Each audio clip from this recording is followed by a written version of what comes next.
Ito yung pansit na malimit order ng customer namin na nilalagyan ng toppings ng dinuguan. Sa bawat palengke sa mga lugar natin, hindi mawawala ang mga legendary karinderya katulad na lang nitong karinderya na tinuturo ng mga tao ditong matagal na at dito na tumanda sa palengke ng Sapote. Naitanong ko lang po, ano po ba dito yung pinakamatagal na karinderya sa palengke ng Sapote? Andiyan kayo, Buning Eatery. Boning Eatery.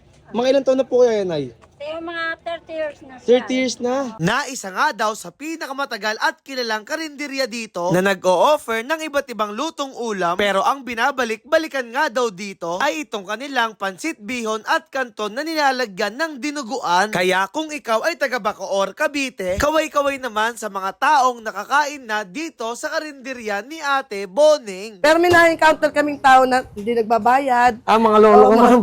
Ang bilis pa nga pag sinundan namin, ang bilis ng lakad. Nawawala bigla. Ito nga mga tropa, yung tinuro sa akin nila ate, yung isa sa mga matagal ditong karinderya. Hi ma'am! Ay, good afternoon, sir. Magandang araw po ma'am. Ma'am, nabalitaan ko po kayo po yung tinuturo na isa sa mga pinakamatagal na karinderya dito ha. Ma'am, ilang years na po ba itong karinderya dito sa public market ng Sapote? Mga 30 years. 30 years na? Oh, tagal na po no. Ma'am, tanong ko lang, ano po bang tinitinda nyo dito?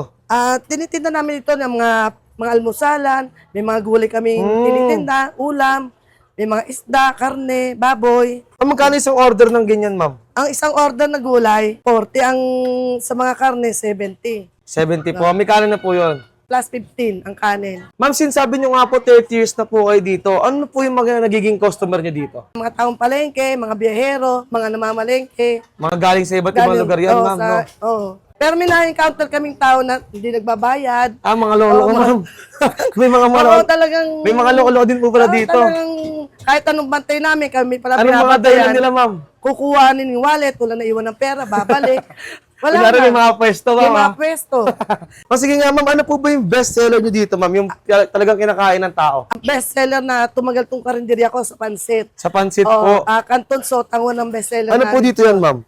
Etong best seller. Ito kasi marami namin niluluto eh. Ito po. Oo, ito. Anong pansit po yan? Canton Sotanghon. Canton Sotanghon. Iba't ibang pansit din po yan, no? Oo.